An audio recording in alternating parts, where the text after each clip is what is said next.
platform. I'm Keystone and this is Redbone. We launched this platform as a way of speaking to the people from a point of view that we feel may have been overlooked or just not heard. It seems to be a lot of interest in the city of Pacoima, a few miles north of Los Angeles. Our story is too complex for just one point of view. We decided to give you a full insight into our hometown, Pacoima, California. We're going to get into our history, street culture, politics, sports legends, and music legends. From the sometimes bitter, sometimes sweet relationships between the blacks and the Pacoima Latinos, to the contentious interactions with the Foothill Division Police Department. Pacoima has a unique voice that distinguishes itself from the greater Los Angeles area. We've heard from everyone else, now it's time for the Pacoima.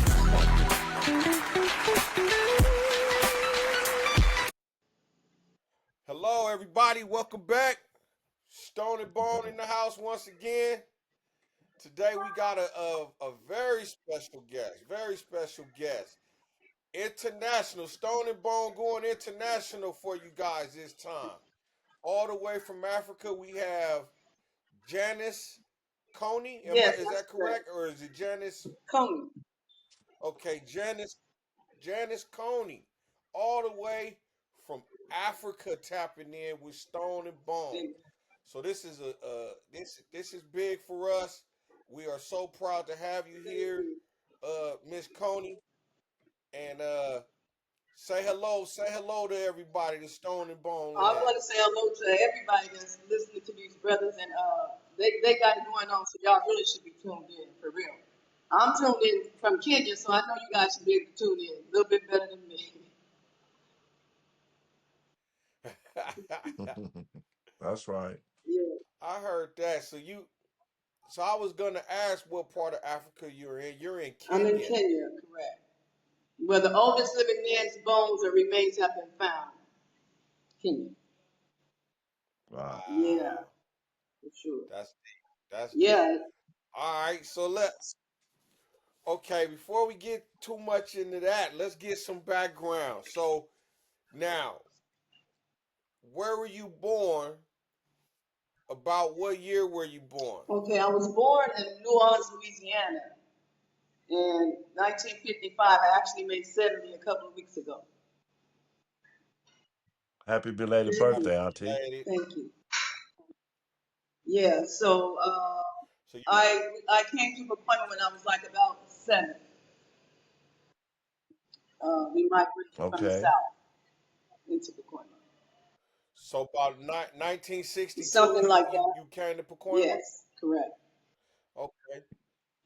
All right. Mm. So now what part of Pacoima did you guys move to, or where'd you live? We lived all over Pacoima. We lived by the Pleasure, by the projects. We've lived in the projects. Most of our life was in the projects.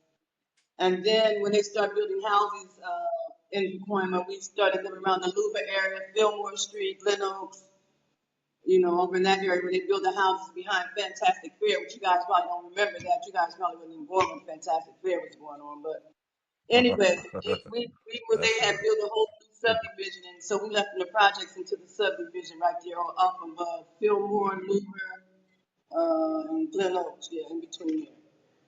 Yeah. Wow. Okay. So now we interviewed Joe Coney. That is your brother. Is that correct? That's my baby brother. Correct. Yes. Okay. They got stories upon stories just from the valley, from different levels. Right, They right. you got some gangsters that can tell you about some gangster shit. You see what I'm saying? You got football players, sports players that can tell you about the sports game. You got players that can tell you about the playing shit. There You you see what I'm go. saying? You got black men that can tell you about the blackness of it. You know what I'm saying? You got fathers that can tell you about being fathers. You got mamas that can tell you about being mothers. You know what I mean? He's the baby of the bunch. So he's the baby of the bunch. That's right. Okay. Do you Salute, remember? Uncle Joe. Mm-hmm. Salute to Joe Coney. Salute. Yeah. What elementary school did you go to? I went to Bond Street Elementary School. which most of my peers that are my age, we all kind of went to Vaughn Street. Pacoima Elementary. I think it came after Vaughn, but most of us that grew up in Pacoima went to Vaughn Street. Went to Okay. Vaughn Street. Uh, that's what a lot of people went to Vaughn Street that we've talked to. That and I didn't know that. It was Fillmore Elementary or Fenton Elementary. Were they even there back then? Um, I think that Fillmore was they were there, but Pacoima was being developed, so those schools like Fillmore came later. Um, Pacoima was What about before Lakeview Fillmore. Terrace? Terrace, right? All that came later. That was actually all white at one time. It Okay. was almost all white people in the Terrace at one time. you know. And we Okay. slowly Wow. we Wow. slowly invaded that, but that was all lily white. So yeah, He said Lily yeah, it White. was definitely, Okay. yeah. So you went to Vaughn Street. Do you remember you have any classmates that you still uh speak to from Vaughn Street? You remember anybody that you went to Vaun Street with? Yeah, while I'm sitting here today, it's funny. You guys, I want you to bring her in eventually. But anyway, she was my classmate in elementary school, all the way up to high school. Most of us that went to Vaughn Street went through elementary, junior high, and high school together. And she's here in Kenya, and I haven't seen her in 50 years. 50 years. Yeah. Wow. And you guys just bumped into each other in Kenya? No, what happened was she got in contact with my sister because she knew I was in Africa and she wanted to do the tour. So she contacted me, and then we started talking, and somehow she's been all over the continent of Africa, so she's really traveled while she's been here. But Kenya was her last stop, so she was able to come here and spend that time with me. So it's been cool. And I have to say this because this has blew my mind. Last year, I met a lady in Mombasa, Kenya, from a guy that I did not know, and I asked her where did she live, and she told me for 5 years she lived in a city called Pacoima. My hair stood up on my head. I was Wow. like, what? I was like, where'd you live at in Pacoima? She said she lived on Osborne and Glen Oaks. In them apartments over there on the Right. Man. corner of Osborne and Glen Oaks. It's not, yeah, that's Osborne and Yeah. Glen Oaks. Yeah, she stayed there for 5 years. I said, you got to be kidding me. What are the chances of me coming all the way to Kenya and finding somebody that lived in Pacoima? Okay, That's that blew deep. my mind. That's That's deep. Yeah, crazy. but anyway, her being here, and you know what? Tia Caldwell, you guys probably know her brothers or Henry Caldwell. I'm not sure. I gotta see You a got to see her face with face it. with it. But anyway, she, But I know some Caldwells. I've heard this. I know some Caldwells out there though. yeah, I do know some. yeah, probably her people. But her family was in Pacoima before I came. They've been in there. They're trailblazers. They've been there for a long time. Yeah. So Wow. we're excited about seeing each other, and it's been amazing. I'm telling you, it's been an amazing ride. 50 years. 50 Wow. years, So okay? you Yeah, hadn't seen her since the 70s? yeah. It's been Yeah, amazing to that's know a that we lot. still here. You know what I'm saying? We can talk about it. So yeah, Yeah. That's way out. So you guys went to junior high school together as well. What junior high we school did went you to go McClay. to? You know, Y'all went to we went to McClay. McClay, and then we went to San Fernando. And back then we had to walk from Pacoima to San Fernando High School. So everybody don't want to walk or whatever, and everybody want to ride now. But we used to walk every morning and every afternoon. That's Wow. funny. When I look back, That's what my that was a mom long said. walk, wasn't it? Yeah. Yep, that's what we. That's what my mom said, Yep, that they used to walk all the way to San Fernando. yeah. So what's your Man. father's Stone? I don't know what's your people's last name? Well, my last name is Murphy. My dad is Littleton Murphy, and then my mom is Deborah Carey. Do we know that? Richard Murphy, but they all grew up in Pacoima.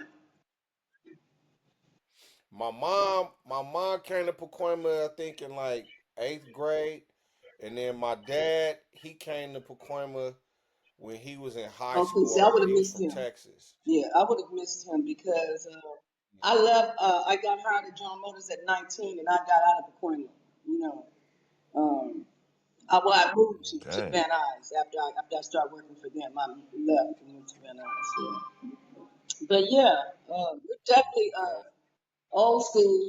I guess you come I to. figured I, I figured you probably had went to high school with my mom though. She graduated from San Fernando in like 71, I think she Oh, told me. she's a year older than I am. She's in a grade higher than me. I graduated in 72, actually 73. When did you graduate? 72? Okay. 72. Tia graduated in 72. I graduated in 73. Okay, so she was a little Yeah, older she's a than little you. older than me. She probably know my brother, Clarence Coney. He's or Phyllis. Phyllis. She might know my sister. She's a year older than me. Okay, Yeah. I'm gonna have to ask Yeah, her. ask her. She probably knows. Okay. Everybody know us. You know, you say Coney, they know they know Coney. Yeah. Yeah. Yeah, for sure. Yeah. Okay. So now what growing up in Pacoima, what did you do?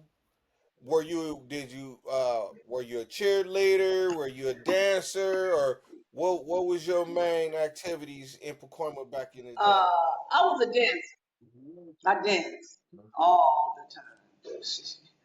But I was also a hairstylist. I've been doing hair for many, many years, so people know me by that. You know, um, I left Pacoima. I went to work, started working with Jones at 19, but my background has been hair. You know, people know me from doing hair. You know, I've been entertainers and people in the community. We were one of the first black salons in Panama City. So, Wow. when it was lily white, we were one of the first black salons businesses really in Panama City. And that's my background is hair and makeup. Yeah. Okay. Okay. What was your hair salon called in what was your hair It salon was called called Totally in New Waves Panama and City? Braids. TNWB, Totally New Waves and Okay. Braids. That's what we called it. And we Uh, were on the corner of Nordoff and Van Nuys Boulevard, right there in that shopping center. Right. Yeah. And Wow. back in the day, that was kind of unheard of for us to be in the shopping center. Remember where the Winchills used to be? Jarrell, you probably remember the Winchills. Well, we were right next door. Our salon was yeah. right next door to Yeah. the Winchills. Yeah, Wow. yeah. It's been a Okay. while. So you you were used to braid hair We or did everything. We did from you wigs to we did everything. My sister was a braider. My mother actually did hair. It wasn't like a family business. We all did hair. We even had beauty supply next door. Eventually moved to beauty supply. But we were there for many years, so we did good. We made an impact on that community. Beautiful day. It is a new day. It is a day of black awareness. It is a day of black people taking care of black people's business. I am black, beautiful, proud. I must be respected. I must be protected. What?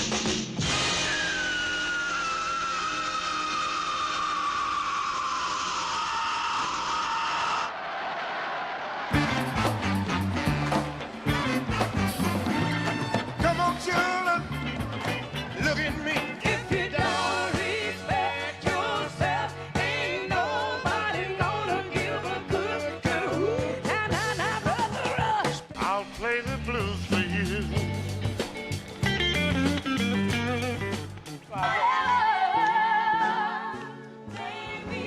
Don't you know? No other. If loving you is wrong, I don't wanna be right.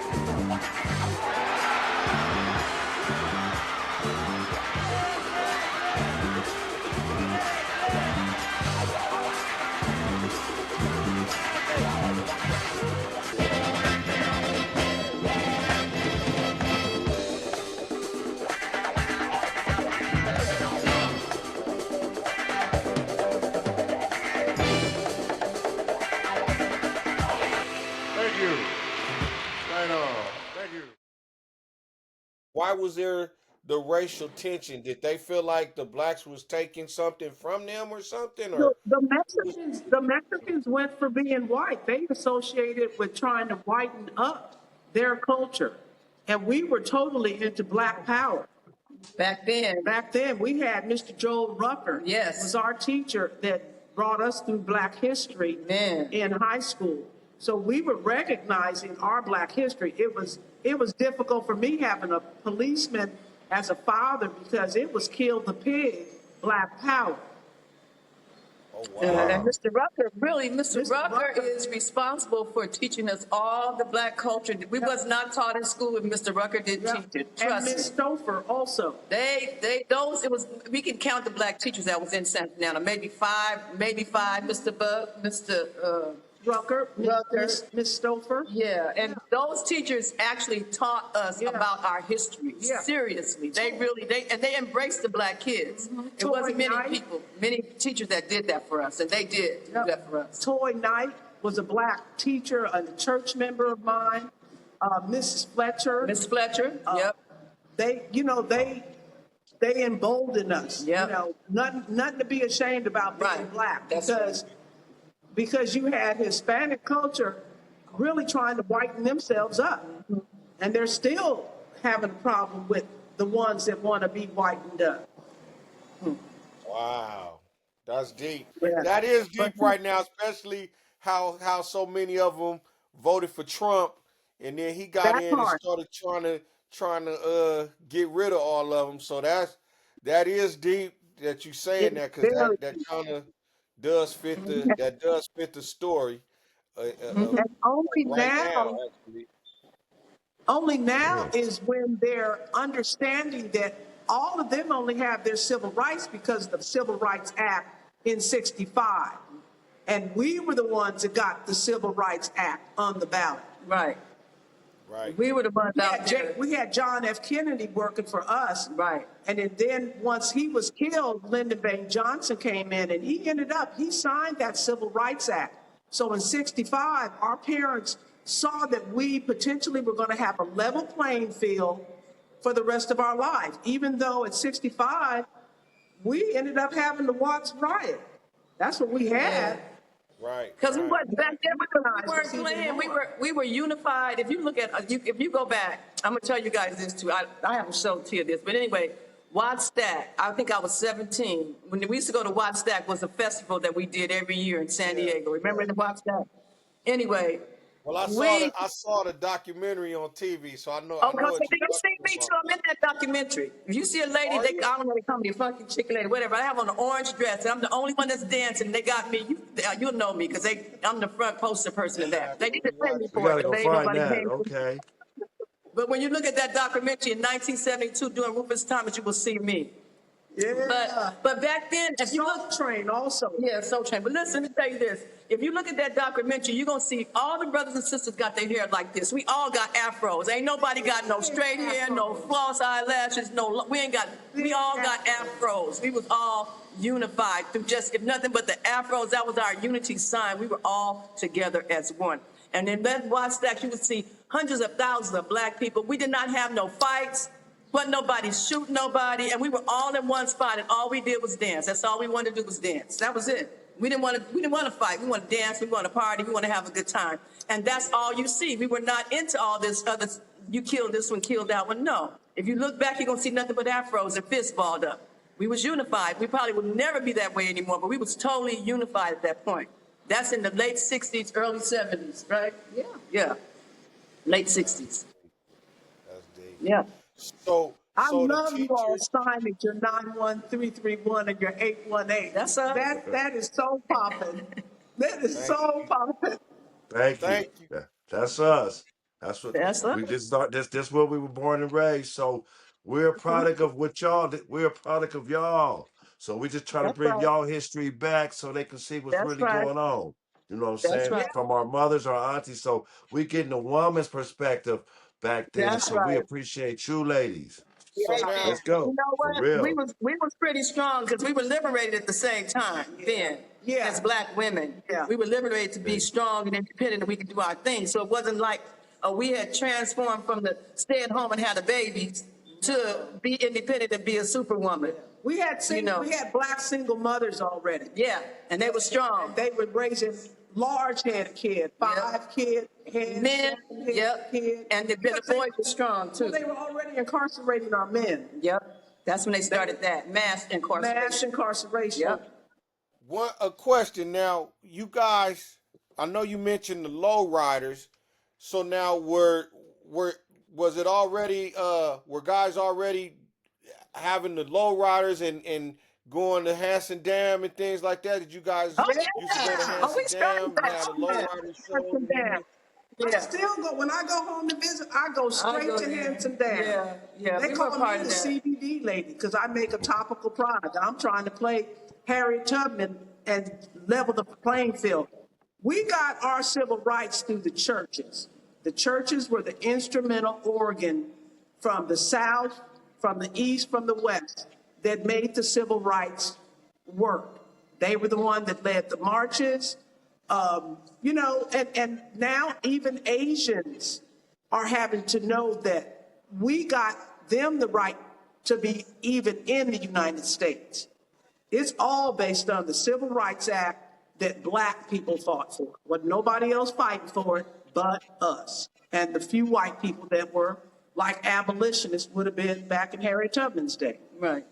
And Hanson Dam was our spot that we went to get our recreation from. And then it was a lowrider thing. Every Sunday, everybody would go to Hanson Dam because all the lowriders would meet there. And then the brothers from LA would come to the valley and kind of compete with the brothers, from LA with the low ride and hopping up and down and all that stuff. Yeah, we did all that. It was fun too back then. We had a few Volkswagen clubs also. Yeah. Yeah. And then the motorcycle club was real powerful at that time. The Hells Angels. They were really, really strong at that time. They was rolling real deep at that time. So they used to come up to the dam too. So yeah, I mean, we've lost a few classmates dying up there, getting shot or whatever. But before all that, it was just straight a place for us to gather and have a good time. And that's what we did. That's cool.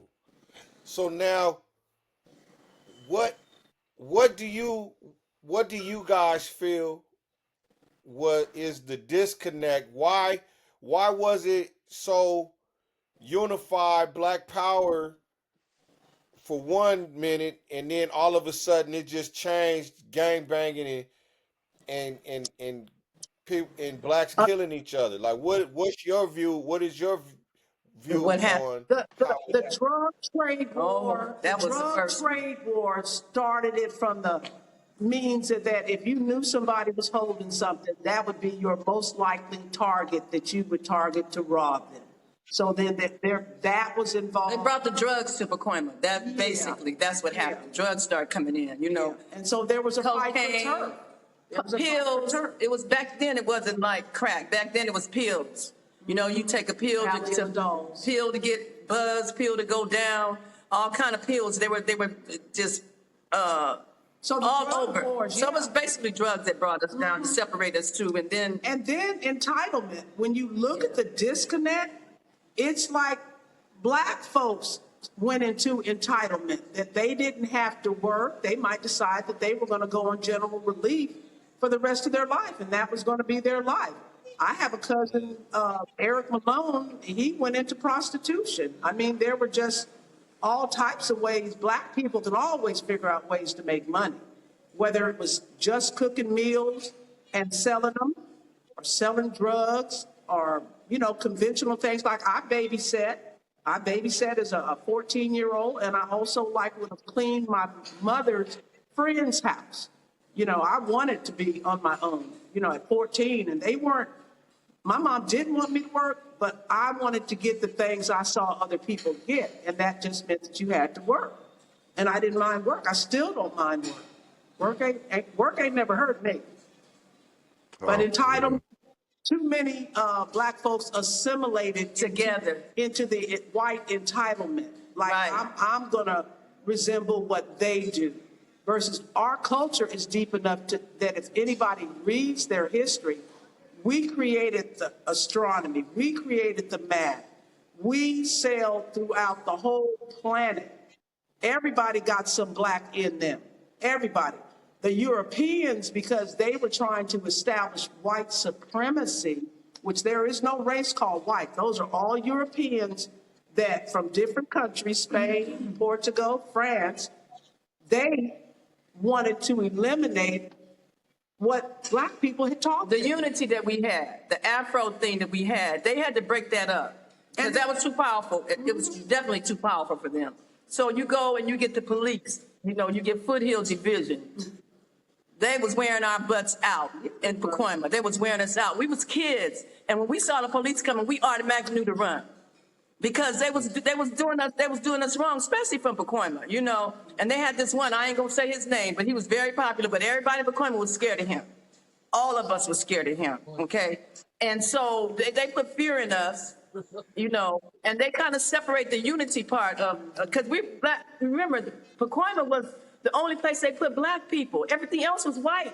All around us. All around us was nothing but white neighborhoods, all white people. So when you step out of Pacoima and you go into a white neighborhood, you're going to attract police.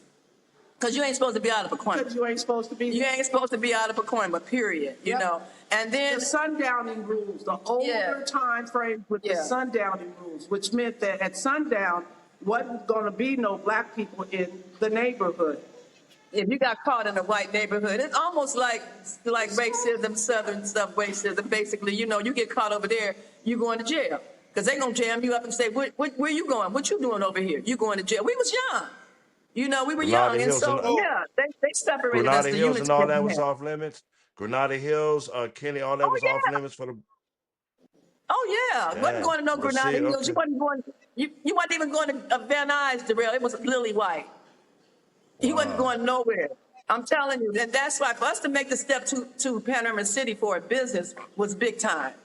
Because everybody had a business that was still in Pacoima on Van Nuys Boulevard. There was nobody moving into the white neighborhoods, and we were the first ones to move into that, to that arena where they had to give us respect. And you know, the Foothill police came into our shop many days thinking we were selling dope. We wasn't selling no drugs. It was my mother. It was a family-operated business. But I'm saying that's the stereotype they put us in.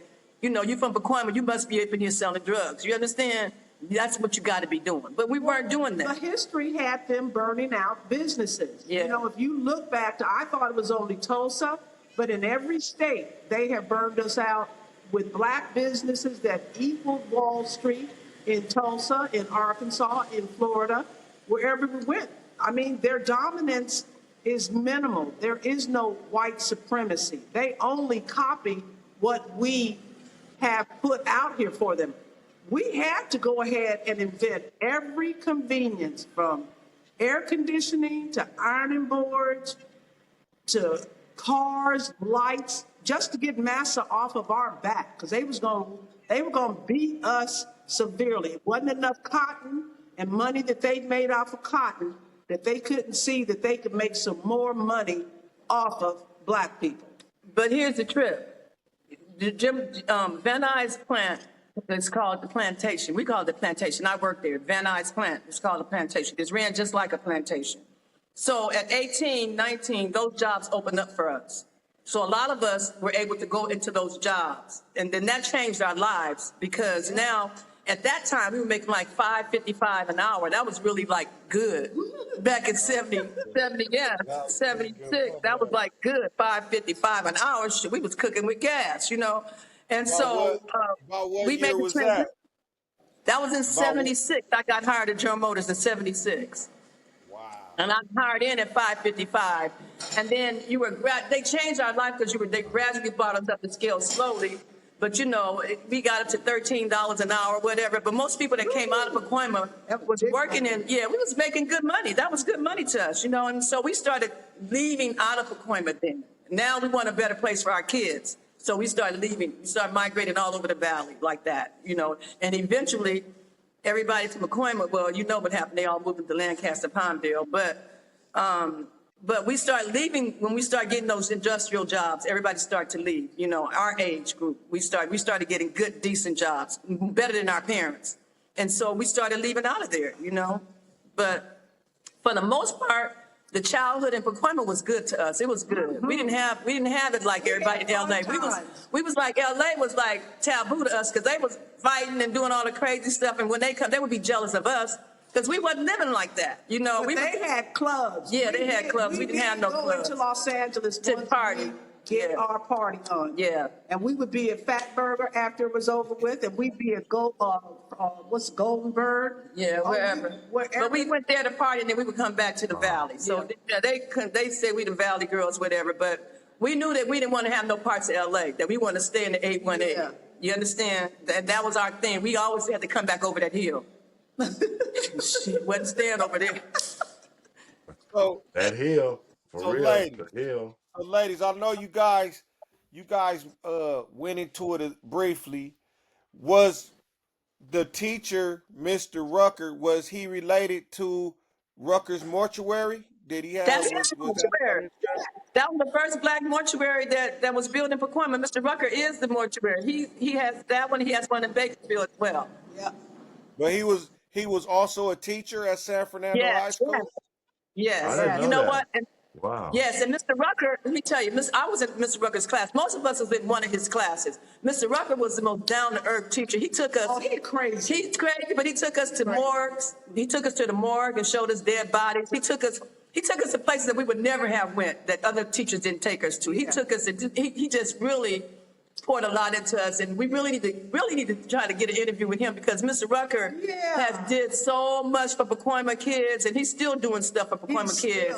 He's a member of Parks Chapel. Chapel. AME. Yeah, but he is still a involved. pillar in Pacoima. He mentored boys, young boys, Right. to men. And he's still in Pacoima. He still lives in Lake Terrace. He has not left Pacoima. You know, it's Pacoima. His mortuary is basically, no, I talk to Mr. Rucker all the time. His mortuary, I guess he's transferring over so he can do Hispanic people now, because it's all Hispanic in Pacoima. But he still owns those two mortuaries. Yeah, and he's definitely, Mr. Rucker took care of us as black teenagers. I can say he took care of more of us than any other teacher that's been in Pacoima, really. Okay. Yeah, I mean, I didn't know he was a teacher also, but I Yeah. know I'm like Rucker. That automatically made me think of of the mortuary. Yeah, his wife was a teacher as well, Miss Rucker. Before she died, she was a school teacher. Okay. Yeah. I didn't I'm know that. remembering Billy Marsh Well, now- also. He was the head coach of football at San Fernando. What was his Bill name? Marsh. Bill Marsh. Coach Marsh. Okay. Coach Marsh. Coach Marsh. Coach Right. Marsh. You know that, Coach Marsh, yeah. Yeah. We heard of him. And Toy Knight, she was just wonderful. I can remember when my grandmother passed away, she came and took me and my brother and sister to Descanso Gardens. And it was so peaceful and nice, you know, just to be away from the confusion of your grandma passing on. So, yeah, we That's had some awesome. great teachers. We Yeah, great really teachers. did. I mean, I So still the- love my So the teachers. teachers was also part of the community. It was like a community thing. They really took a interest in the community as well. Yeah, It wasn't complete just teaching and yes. sending you home. It was like really a They really community did, and they were thing. almost like our mothers and fathers, really. They took it seriously. You know what I'm saying? They took our lives seriously, you know, like we were their kids, not just And like now- students. They had And our now, best interest. Tia, did you say that your dad was in law enforcement? Was he a police officer? Integrated the Los Angeles County Sheriff Department in 1957. Damn. Wow, he was the first black. He was the first black sheriff. You said integrated. No, he was a deputy. He was a deputy sheriff, and he was a deputy sheriff under Peter Pitches. And Peter Pitches was a very fair man, because he told those white officers, "You are going to ride with these black officers, or you're not going to have a job." Now, I didn't learn until like my 40th class reunion that there were probably 6 other of my class members. Clarence Hudson, his dad was a law enforcement officer, and there were at least 4 others. But that was something that you kept to yourself. You know, my dad was a police, and he was bald-headed when it wasn't cool to be bald-headed. That part. What? So I didn't want him coming to my school for nothing. So you say you didn't want people to, like, that was kind of hard for you to let people know that you have law Yeah, 'cause enforcement we in didn't your like the family. police. No, it was kill the pig. We didn't like the Power, police. Kill the pig. Yeah, we didn't like the police. Off the pigs, black power. So Yeah. were you guys was it Black Panthers around? Because that's like a Yeah, Black Panther thing, right? yeah. We weren't involved in it. We weren't exposed to the Black Panther thing, but yes, they were. We were supporting them. Yeah. Stokely Carmichael, those were all of the black activists were 10 or 20, 10 years older than us, but we had role models 10 years older than us that if you really wanted to be radicalized, the Panthers were glad to get you to join, and the Panthers were doing things. They were the main ones doing like Head Start, Positive things, positive feeding things. kids. Yeah. Did they have a presence in Pacoima though? No. No, we went to see them in San Francisco. Or LA. We had to go run into them in LA. We were running to them in LA. But the influence was there Yes, definitely, because that's all we had to look up to. That's all we had. We didn't have anything else. That was our unity. That was our thing that kept us going, that kept us with the fire, that kept us with our afros, and that was it. That kept us strong. Really, it did. When I learned to read in the 3rd grade and I read about Harriet Tubman, she changed my entire life because she facilitated me being able to join the military because she had been a Union scout. She had been a Union nurse. She had cured dysentery and a couple of other diseases. She was an abolitionist. She was the conductor of the Underground Railroad. So these are all things that it made it easy now for me to do anything I was big enough to do. I have a story I tell everybody about my dad putting me up in the lemon tree, and it was in 1965, and asking me to get the lemons from the top of the tree. He knew I liked to climb a tree. But what he did was he grabbed my little ass and he set me up inside that tree. And all the lemons were within my reach. And I would grab a lemon and I'd hand it back to him, and he smiled from ear to ear. I'd grab another lemon. We'd end up with a 5-gallon bucket.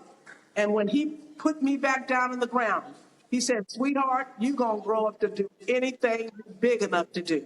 And those have been my marching orders from that point. Our parents, our aunts and uncles were very powerful people. They built businesses. My uncle in Fresno, the first Black man to have an insurance company. Another one owned a parking lot in Fresno. We saw them doing business. Her family, when you've got it right in the family, because lots of parents would only encourage you to get a job and work for the government for 30 years. For 30 years. That's all they taught us. Get a job and work for 30 years and then retire. That was all we were taught. We weren't taught to be entrepreneurs. You understand? They didn't tell us to go start your own business. That was something we had to acquire ourselves from our parents if they were strong enough to do that, Yeah. And by the grace of God, my mother was one of them.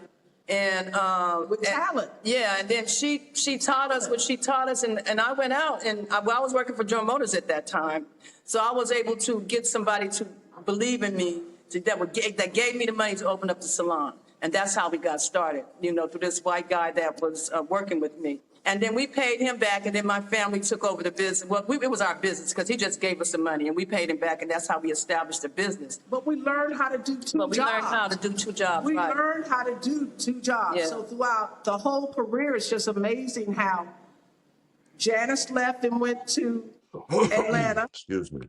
I went to Atlanta. Regina Gray went to Atlanta. Mark Buchanan went. There were several of us when we made the jump out of California to Atlanta, which was a Black Mecca, something we had not experienced, just like how we're now here on the continent, and we're embedded. And it's like, if I hadn't been able to come here and come out of that chaotic white world that the United States is, I can't serve. I did 20 years in the military.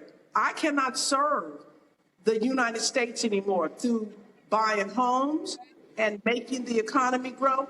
I can't do nothing for them. I can only be a Harriet Tubman, because you know what? The lies that they told us to divide us from this continent are serious. Nothing but lies. From the size of the continent, it takes freaking 11 days to cross this country. That's how big it is. I can cross the United States in 3 days. Can't do that here. Nights. You cannot do that here.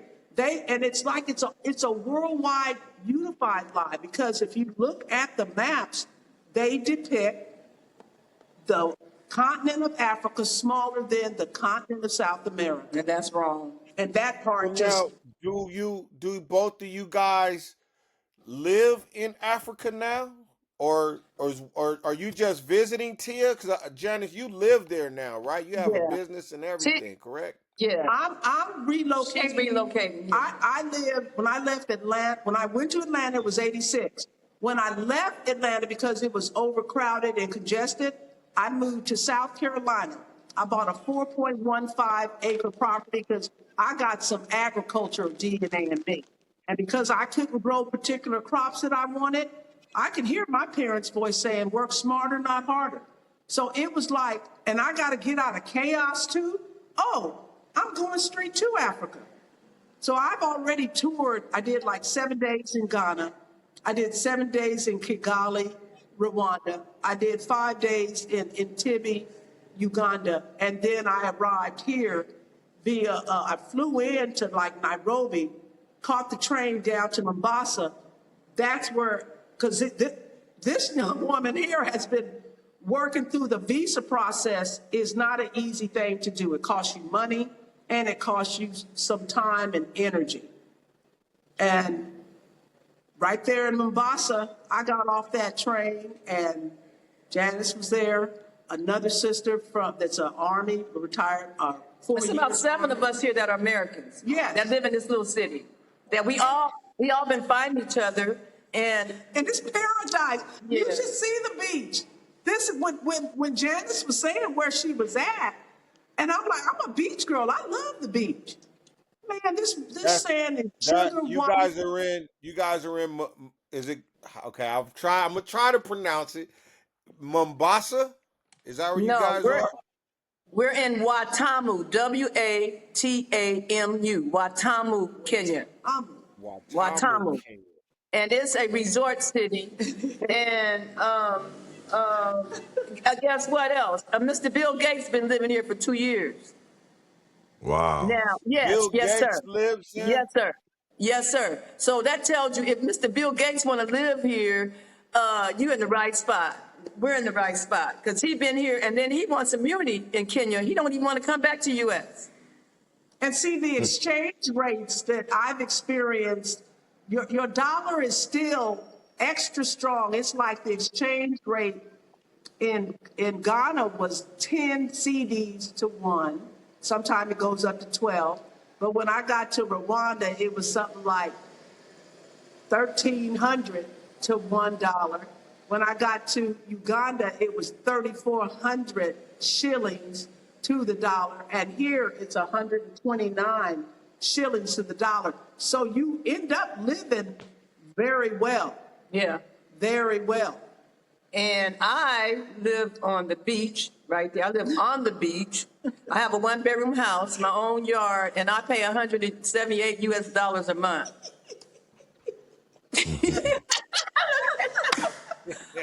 On the beach. I tell everybody, because I mean, I found the place that I found, the farm that I found is off the chain. It is, I've had so many crying moments because it's like overwhelming what you can get done here. It's just the lies. You know what? And I have to say this. They have put fear in us about Africa since we were kids. Since we started watching TV, they have fear. They have told us Africa don't have nothing to offer us but flies. You're going to be hungry. The kids are dirty. They're hungry. That was all negative, and they were all lies. And that's all I'm going to say. They were lies on top of lies. There's a poverty level here, but it's because like this industrial revolution that we orchestrated in the United States has not occurred. But this country is sitting on all the precious everything soil deposits from oil to gold to copper. Everything. It's right here in the ground. It's right here in the ground. And they looking for it. And see, the colonizers, they really want to come back. They can't, though. It's and see, they can't. Everything that it takes the new generation of AI to work is here. In the ground. It's in the ground, right here. So like Captain Ibrahim Traore is my idol. He's the Burkina Faso. That's I'm going him. here. That's where I'm here. I want to go visit. I That's got to go him, visit Stone. that brother. That's him. Yeah, That's I him. want to visit him. That's him. How to That's unify. him. That's him. That's him. Yep. That's a good But you one. know what? But you know what, Stone? You guys, what you have to do is, people, you guys got to get your passports because it's going to come a time where they're not going to give them to you because it's going to be a mass exodus out of the U.S. I Believe got that. mine. I got mine. Tell everybody you know to get them before the government stops you from getting them. You better get them because if you got to leave there, that's going to be the only thing holding you there, keeping you there. Okay, but my thing is this: where we're living at, there's no chance in America that we're going to ever live on a beach.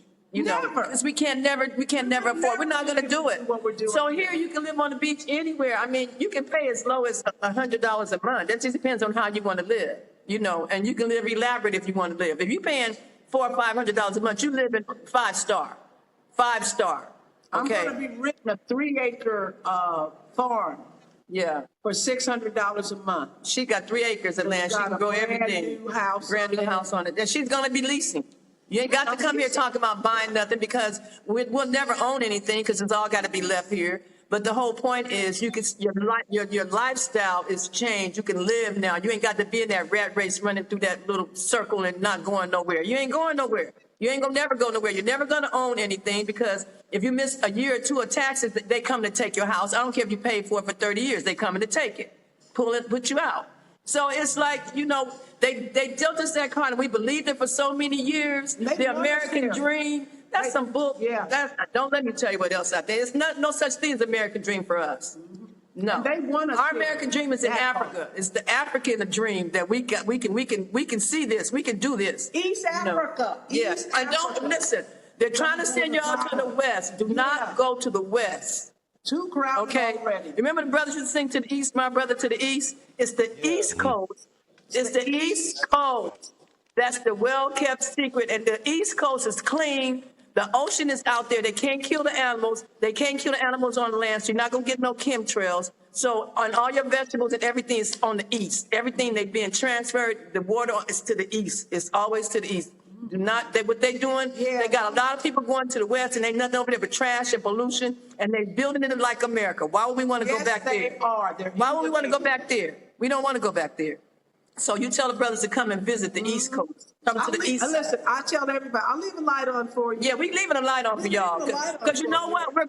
We're getting together now so when people come, that we can help y'all get placed and we can show you how to make the transition. The transition is not easy, but it's easy living. You'll live longer here than you would there because everything you're eating is not real. Your food is not real. You already know that. It's none of it. None of it. From the rooter to the tutor, whatever's in them shelves, none of it's real. So that's what's killing everybody, giving them cancer. Period. None of that food is real. So if you're not growing it yourself, you know, what you gonna do? What you gonna do? If they close the grocery stores right now, half the people in the U.S. don't even know how to build a fire. Agriculture's deep in East Africa. Everything grows. Everything grows. Yeah. So, you know, get the passport. The visa is a little bit of problem, but I can walk you through it over the phone. No, it can just be done. We're going to find a company where we can really do everything, be there for people that really want to make the transition. And I tell you, your parent, anybody that's got a Social Security or a check, a disability, whatever, you can live real good. You can even put money in the bank by the time you get through, because you can actually live here for maybe $200 or $300 a month. Yeah. That's it. Yeah. So even if they said you got 6 months to be here, when you first come visit Africa, you can either visit for 3 months, however long, but you got a 6-month period that you can stay here. My thing is just come to see for yourself. Don't let nobody tell you, and don't be scared. What you scared of? But just, you know, come and see for yourself. And it's really not that expensive to get here. You might get a round trip ticket for maybe $800. Yeah. Maybe $800 round trip. I'm paying $480 to fly from Nairobi all the way back to Washington, D.C. Straight flight. Yeah. Yeah. I didn't know. I didn't know you guys. You could. I didn't know rent anywhere would be 100 and something. I'm telling you, More, and more. I didn't think live you on the could beach. live at You can all pay for 100 and something. You can pay $70 if you Especially want on to the live like a beach. mile Yeah, that's back from the ocean. You can pay $70 if you want to live a mile back. It's still within walking distance of the ocean. So, you know. so. So now, okay. So even getting getting $100 a month, you gotta have some type of trade or some type of skill. So I Oh, see you don't come over here and you work. can you Yeah, you show don't us come to can work. you You don't. show us the cakes now? Yeah. Can you show us the No, cakes you now? want to What see the you kids? doing Yeah, over there? I want to see what you sure. doing over there. Okay, sure. Okay. Let me take and show you guys outside. So you got to see, I got to give you guys a little bit of outside. Oh, God, sorry. Yeah, Okay. show us some Africa. Yeah. So Wow. this is the Okay. main street. This is the main street. This is a bank. And we got out in the sweet shop. And this is a supermarket.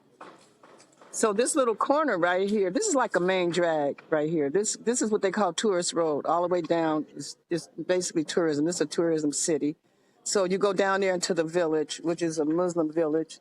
It's where I live. I live with the Islamic people. And I've been in this little village for about 4 years, so everybody know me. And you know what? They embrace Americans. They are so excited about us when they see us. They are so excited. So I'm the only American woman right now in this little city to have a business. So all the American people they send to me. They all come here, and I've met quite a few people. I met two white ladies yesterday from Washington State. They send all the Americans to me because I'm the only American in town. So now that there's 7 of us, it's like I'm gonna try to do this something like Starbucks, that sort of be a networking cafe so people can come here, and network. And so that's what my goal is. But anyway, we have outside seating. You sit, and I sit and watch everything that goes on along this street because everything happens on this street. That's what we call up over the boulevard. But anyway, this is one of my workers, Catherine. We serve drinks. I serve Kool-Aid. We got apple pie, chocolate chip, cookies, carrot cake, ginger Hold cake. on, slow down. Can you put the phone down a little bit so we can see Oh, it? can you see it? Yeah, that's the carrot cake. Okay, okay. Ginger, cupcakes, chocolate chip, apple pies. And then we got banana, chocolate cake, 7-Up pound cake, ginger cake, brownies, shortcakes, cupcakes. We do juices. We do, which is my biggest seller that I'm exposing this year. Well, this semester is frozen Kool-Aid, y'all. How about that? Cool cups. Thank you. They are so Cool cups. excited about this. They was like, "You bringing Kool-Aid to Africa?" Yes, I did. Frozen cups, Kool-Aid. Okay. Oh So we got, wow. I know, we got grape and cherry. Those are flavors that they don't have. So this is Jessica. She works for me. Jessica. And this is Hi, Catherine. Jessica. Hello, Jessica how you has guys been do? with me for 3 years, and her life has changed since she's been here. Now I taught her how to bake. Now she bakes better than me. How about that? Hey, And then Catherine's next in line to Hi, learn how to bake. Catherine. She's in training. They said hi, Catherine. She's in training. So yeah. And then here's my mom. That's Miss Alice. Wow. African American treats. And that's how we let them know that this is all African Americans. I try to express that to let them know this is us. This is our culture. And believe it or not, a lot of these flavors they have not tasted, so they're really, really excited about it. But I don't know, man. I know it was God's gift for me to be here because I'm gonna live a lot longer. I'll probably live another 20 years, I hope. But I'm trying. My biggest goal is to be here for brothers and sisters to make the transition, or the ones that want to come visit, to reassure them that they ain't got to show no fear, that we got them when they get here. And that's what our goal is, to just let brothers know that we got them when they get here, because it's a fearful thing to make a step like that. It is. so I can say this: whenever y'all ready to go to Africa, get at me, Stone and Bone. I'm gonna send them to my auntie. She got you. Simple Yeah, as I got that. them. Seriously. There it is. And There. I'm not playing. Look, and Straight up. I'm I not already playing with my know. people. I'm not I playing with already my know, people auntie. either. People come here, ain't nobody finna do nothing, and I'm gonna be double checking and double checking, and they ain't gonna get got because first of all, you will get got because you pray, So that's something that I have to really tell my people when they get here. They have to be prepped to come here, even to visit. But if you're really trying to stay, then that's something I got to sit you down. We got to talk about everything, how to transition into this country. Because it's not easy. It's easy, but it's not easy. You understand? Because you're considered rich and white. Okay? So they call it Mzungu. Mzungu means a foreigner, any foreigner.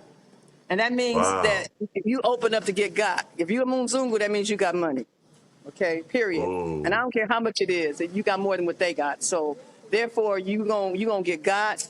And the deal is, yeah, you're gonna get got, but just easy. Don't be doing me hard. Just do me easy if you got to get me. You understand? Because they'll get you hard if you get set up like that. Because they'll sell you a snake some skin. They will. But the people are good people though. They got kind hearts. And it's not like they don't want us here. We didn't heard that so much. They don't want you here. That's lies. Those are lies. They excited. When I first came to Nairobi, which is a city 3 times bigger than New York, the people saw me. They said, "You're a Black American?" I said, "Yeah." They said, "Born in America?" Because they think I'm Kenyan. I said, "Yeah." They started calling people, "Come. You got to see the African American lady. Come." And they took pictures. I felt like paparazzi, really. I was like, what? They don't know because we do not come. Okay, this is the thing. We don't come, and the money's going to other nationalities. We don't come here. So since I've been here, all I do is help. Right now, I'm sponsoring soccer teams in my village. I got 4 already I've done. I'm buying uniforms for the kids, and that's what I do. Wow. I did buy uniforms for them, and you should see their faces once they get their little uniforms. They'd be so happy. So now the word has gotten out that I'm buying uniforms. So now I got kids coming to me every day. Can you buy us jerseys? Can you buy us jerseys? So anyway, I got to start some kind of campaign to get people to sponsor these kids. And what I'm doing is, even my brother, he sponsored a team. I'm putting the sweet shop, but I'm also putting the name of whoever's sponsoring the teams there too. This on the shirt. I'm giving them credit for that. Yeah, Mr. Rucker has sponsored a team with us also. So it's like $110, $120 for 11 kids to get. Yeah, for them to get shirts and uniforms, a whole uniform. $110 US. I've been here only a week today. Only a week today, but it seems like I've been here a month. I've had so much. Yeah. It really seems like a month. Yeah. So, we opening up that door for y'all to come on here and enjoy this. I mean, there's no guns. There's no plastic. They ban plastic here in Kenya, and nobody carries a gun but the police officers that are at the banks and whoever else, but nobody carries guns. So, if you see a fight, like when I was here, when I first saw a fight, I was like, oh, some excitement. Let me go see the fight. I was ready to go see the fight. That's not exciting. But they fight clean. Listen, they fight clean. If you lose, the brothers say, okay, you got your butt whipped, so get on. And they send the one that lost on its way. That's it. The end of the story. You understand? They let you fight, and then they won't. If the brother get knocked down, they're not going to let you kick the brother and beat the brother down like that. They're not going to stand and watch that. They're going to make you get off of him and let him go on about his business. And they're going to tell him, okay, bye. You done got your ass whipped, so we'll see you later. And that's it. So it makes your living a little easier. And, man, you can live here. I mean, I don't know what y'all looking for, because it seems like, I spent most of my life chasing something that I could never have. That's right. Never have, So I'm like, when I got here, I was like, shit, this is the way I'm supposed to live right here. I'm paying $178 my lease on my building. You see where it's at. It's $158, $58 a month. So you can come here and start a business. I'm not going to say you can't, because you can come here and start a business very easily. This business I started 3 years ago. I've been in business 3 years.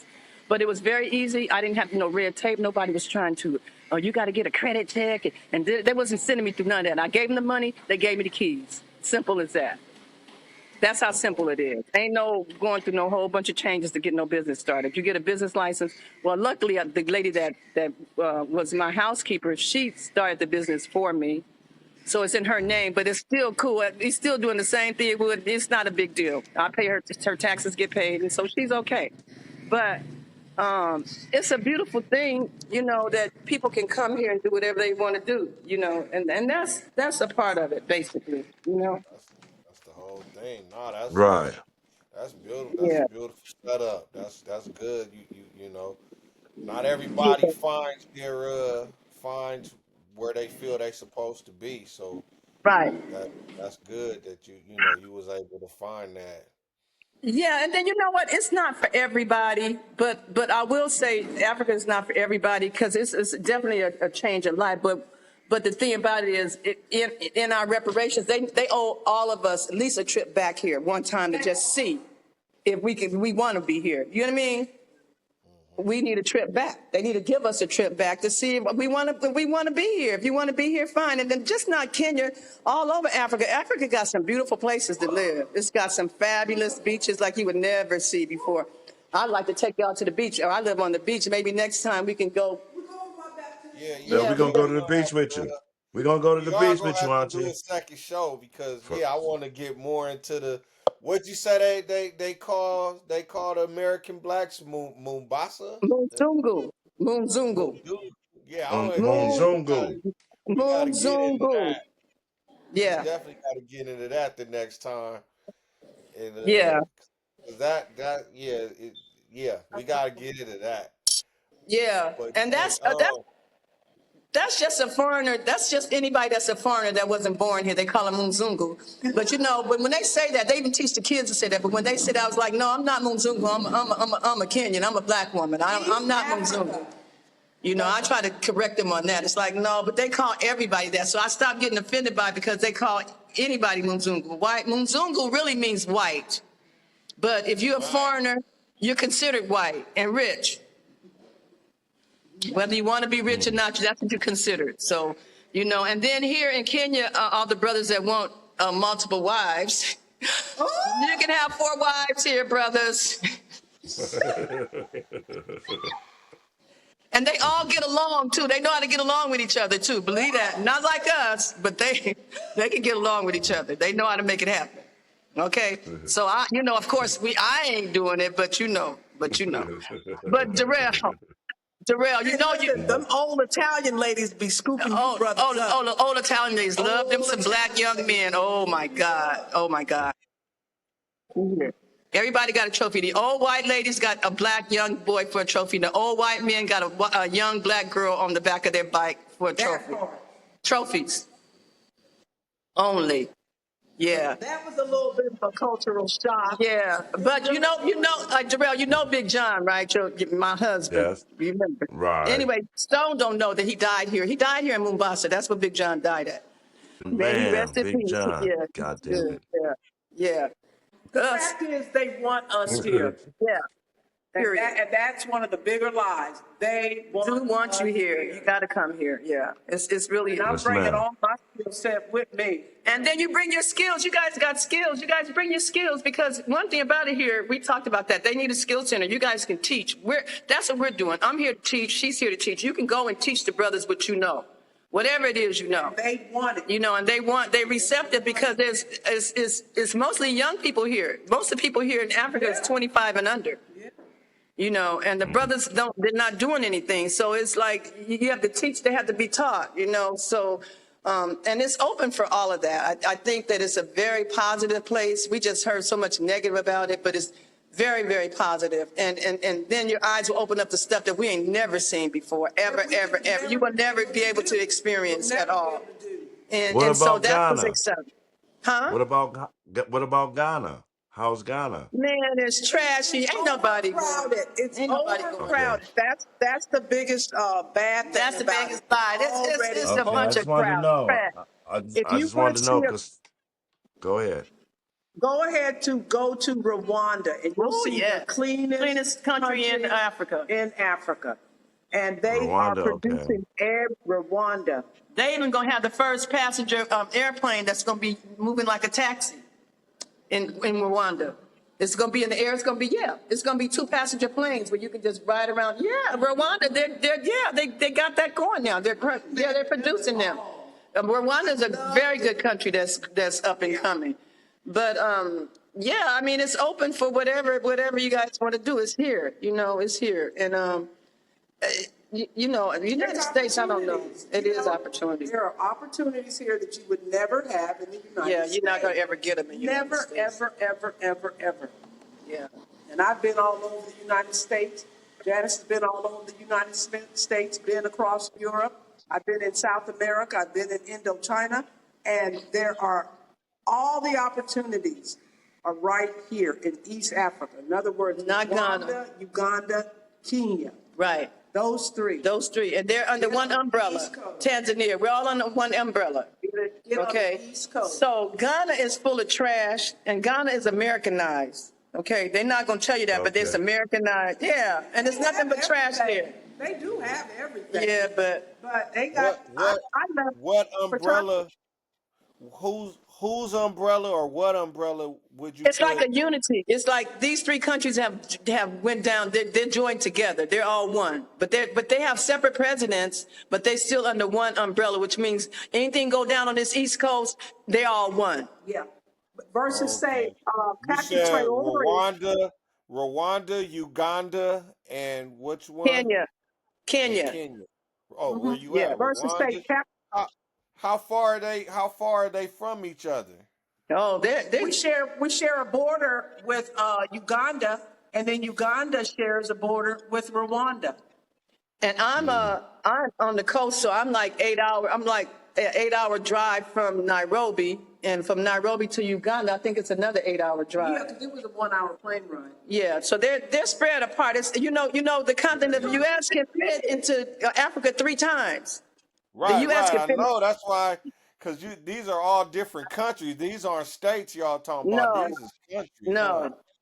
Well, like Captain Traore is bonding the folks between Burkina Faso, Mali, and Benin. So he's in favor of like making sure no other nation charges visa to go into another nation because they charge visas for other countries here in the continent. So is Burkina Faso, is that on the East Coast, West Coast, or is it in the middle, or It's on where is the it? West Coast. It's on the West Coast, but it's a new developing country. And you know that brother went to school in the U.S. That president. Oh. Yes, he did. Yes, he did. He went to school in the U.S. And by his experience, probably in the U.S., it made him go back and do what he doing. You understand? Go back home and Yeah, get that it brother right, went to huh? school in the U.S. He kicked out all of the French people Yeah, he that got had them been out of here. stealing, taking money off the top from the gold. He says nobody gets to take raw products out of here. No. Oh, he's saying we're developing our own stuff. It's a fire. It's a fire that's been lit, and Cannot be extinguished. it will not go out. And that's why the brothers in the U.S., brothers and sisters in the U.S. better get a hold to this thing, because y'all gonna be running out. I don't know if I live to see it, but y'all gonna be leaving there. I'm sorry. Y'all gonna be leaving there in droves. It's gonna be like mass exodus. Okay, that's how bad it's gonna get. And I've been telling my family for 5 years. I was like, y'all better get y'all a passport. Y'all slipping, because right now it's not. You don't get them as fast as you used to. It might cost you $200 now, but it might take 2 or 3 months now. Yeah, Ghana's visa was $205, but it's good for 5 years versus the visa I got for Kenya, Uganda, Rwanda is a 90-day. But your passport from the U.S. is good for 10 years. You get a passport, it's good for 10 years. You don't have to renew it for 10 whole years. Yeah. So Me if and you the just wifey get it- got one. Me and my wifey got them. Yeah, I done been Good. on. I done did. Me and my wife have a passport too. We just Please come I haven't put it to use yet. I'm gonna have to get. Oh, man, come on now. You got boots on the ground now.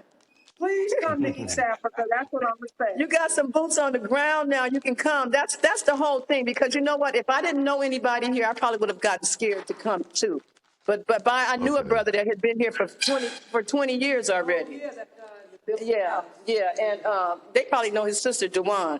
But anyway, he had already been here for 20 years in this little city. And so that's how I was able to come. We came 2020 during COVID. And once we got here, we weren't able to leave here for 9 months, me and my husband. So for 9 months, I was in Africa. I came back to the U.S. I was there for 2 months. My blood pressure went from 200 to 100, and I never had high blood pressure issues. ever in my life. Hey, if you're looking for some property, I'm selling my 4-acre ranch in Ridgeland, South Carolina. I'm cashing it out. She tell it. She said she gone. There's a lot of people doing that too. I'm cashing out.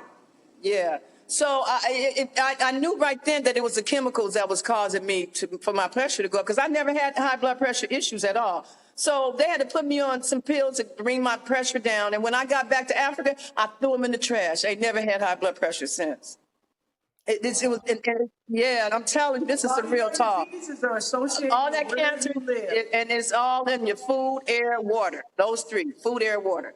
You know, and you can't get around it. What you gonna get around? You can detox, and people don't even want to listen to detoxing. You got to detox all the toxins out your system because they're constantly coming at you all day long.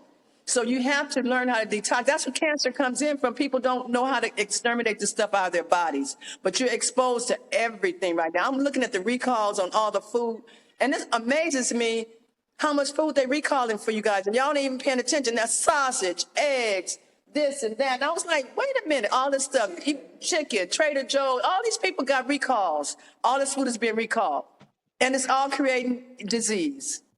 So, I mean, you got brothers out there like Brother Dr. Yaki and Dr. Bobby Brown. They're teaching you how to get rid of all this stuff out your system. And Dr. Sebi before they took Before he died. But that's all conspiracy. That stuff is all crazy.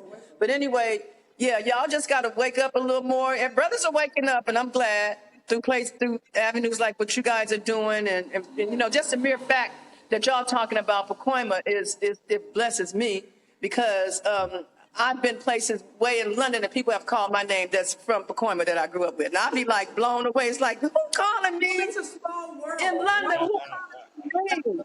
It's a very small world. Yeah. Not that big. So, Ladies. you know, it's a blessing. Ladies, we about an hour and 34 minutes We all up in. here talking. Yeah. Yeah, Okay. it's 11, it's 11ish. But no, we sure do appreciate you guys coming on and sharing your experiences with us, especially, you know, you guys coming from Pacoima and then you guys all the way. This is the first time we had an international show, so it's kind of exciting. I can't wait to go back through it. But so yeah, any last words? Any last words? What you want to leave the people with, Janice and Tia? What East you guys want to Africa. leave? East Africa, East Africa. Please come to East Africa. And I would say, don't be scared. Stop being fearful of Africa. That's the biggest fear factor they ever gave us in our entire life. Do not fear what you need to see. You need this to show your kids. You need this to keep living. You need to come see for yourself. That's all I can say. And I love Pacoima. I love all you guys for doing what you're doing. We love Pacoima. Hats and damn rules. 818 is our lifetime, our lifespan. That's y'all doing the right thing. You know, I Thank wish you, I was just Auntie. about 50 years too late because I would have been on y'all's job right now. I'd been sitting y'all sitting there. Yeah. Hey, Thank you. with that, hey, again, I appreciate you guys so much for coming on. Both of you guys are beautiful, and like I said, it is hopefully in my lifetime I will find what you guys seem to have found in You Africa, will. which is where you're supposed to be, because that's what it's about, finding where you're supposed to be, and Yeah. Right. and you know, and finishing up like that. So we appreciate you guys coming on. Bone, you got anything? Thank you, ladies. Appreciate you, Auntie, for Oh, our coming on. pleasure. And Thank you. man, Yeah, and I'm this gonna this take it this out the this is second interview so different. y'all can see the beach.